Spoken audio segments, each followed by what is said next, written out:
Link text, it's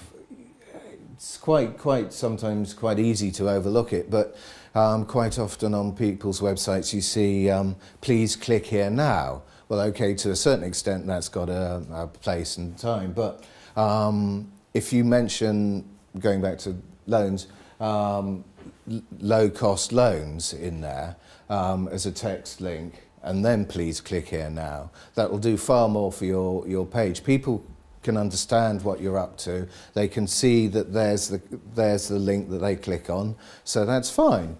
And they then click on it. As far as the search engine's concerned, this is double win-win, because they can see what the keywords are that you're searching for on that secondary page. And yeah, I'll come on to that.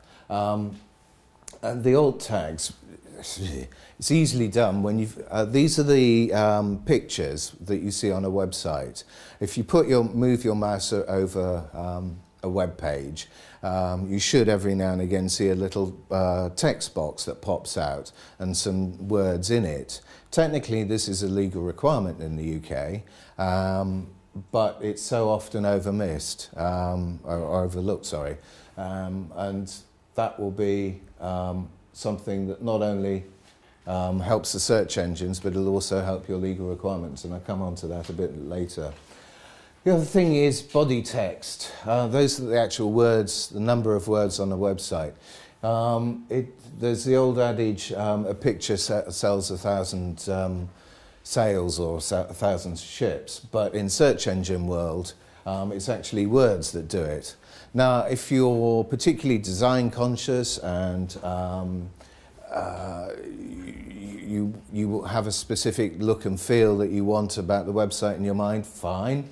Put the pictures near the top, make sure that they're fairly accessible, and then put the text underneath where people have to scroll down to, because they'll see your pictures and your headers quite straightforwardly, and also your alt tags, and they might not be interested in your about your website in that great depth that they want to read about you. But if you've got the text there, that'll help you in the long run. Word count, that includes the source code and the text, because the source code will also include the alt tags, the link text, and also the titles, meta tags, well, description, and you can also have keywords up there as well. Though I hadn't mentioned keywords because Google don't particularly use them anymore, because they discovered that quite a few people were stuffing keywords into them and it was making it all a bit of a mockery, so they gave up with those quite a few years ago. And lastly but not least, link popularity. Google's success. One of their founding algorithms that's still on the Stanford University website, if you ever get a spare dull moment.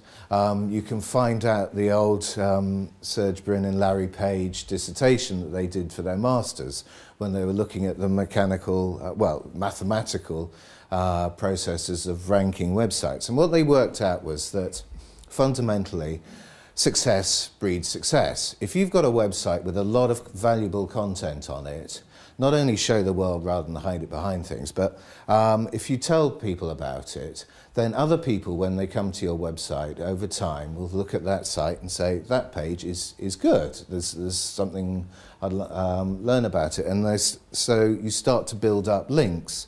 And the whole theory is that the more links you get, or more links a website gets, then the more authoritative the website is, and the higher the ranking Google will give to that website, because it thinks that it itself, or Google itself, wants to be authoritative, and so success builds on success.